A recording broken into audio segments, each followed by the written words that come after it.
नमस्कार दोस्तों, आध्यात्म के एक और नए अंक में आपका हार्दिक स्वागत है। दोस्तों, हम सभी ने भगवान शिव के मंदिर में नंदी की प्रतिमा भगवान के ठीक सामने विराजते हुए देखी है। भगवान शिव के दर्शन करने वाले हर भक्त पहले नंदी के दर्शन करते हैं। नंदी को भगवान शिव का वाहन माना जाता है। ऐसा माना जाता है कि भगवान शिव को नंदी बेहद पसंद है। जहां शिव विराजित होंगे वहां नंदी भी अवश्य होंगे। असल में शिव के वाहन नंदी को पुरुषार्थ का प्रतीक माना जाता है।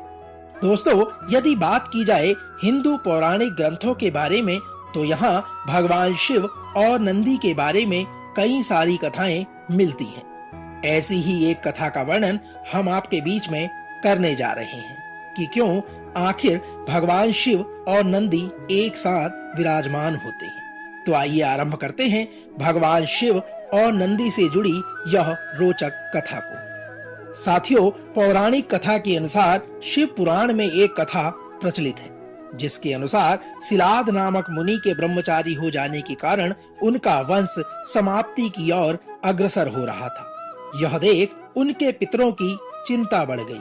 मुनि तप और योग में लीन रहते थे, जिसके कारण वे ग्रस्त जीवन में प्रवेश नहीं करना चाहते थे। सिलाद ऋषि ने पुत्र की कामना के लिए देवराज इंद्र को प्रसन्न करने के लिए तप किया। इंद्रदेव मुनि की तपस्या से प्रसन्न हुए।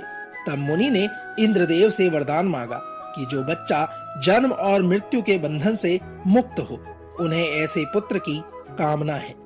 किंतु इंद्रदेव ने उन्हें इस प्रकार का वरदान देने में असमर्थता जाहिर कर दी। इसके बाद सिलाद मुनि ने भगवान शिव की कठोर तपस्या की।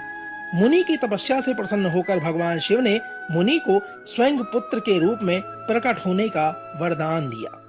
साथियों, भगवान शंकर से वरदान प्राप्त करने के कुछ समय बाद सिलाद मुनि जब अपना खेत जोत रहे थे, तब धरती से एक बालक प्रकट हुआ। सिलाद मुनि ने उस बालक का नाम नंदी रखा। जब नंदी बड़े हुए तब भगवान शंकर ने मित्र और वरुण नाम के दो मुनियों को सिलाद मुनि के आश्रम में भेजा, जिन्होंने नंदी के अल्पायु होने की भविष्यवाणी की।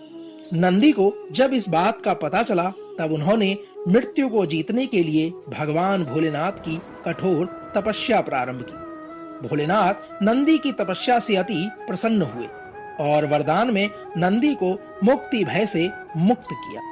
भोलेनाथ ने माता पार्वती की सहमति से संपूर्ण गणों और वेदों के समक्ष सभी गणों के अधिपति के रूप में नंदी का अभिषेक कराया।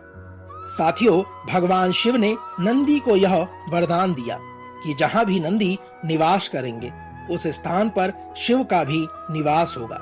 यही कारण है कि हर मंदिर में या शिवालय में जहां भी भगवान शिव होते हैं वहां नंदी भी अवश्य होते हैं, और जहां नंदी विराजमान होते हैं वहां भोलेनाथ का होना आवश्यक है।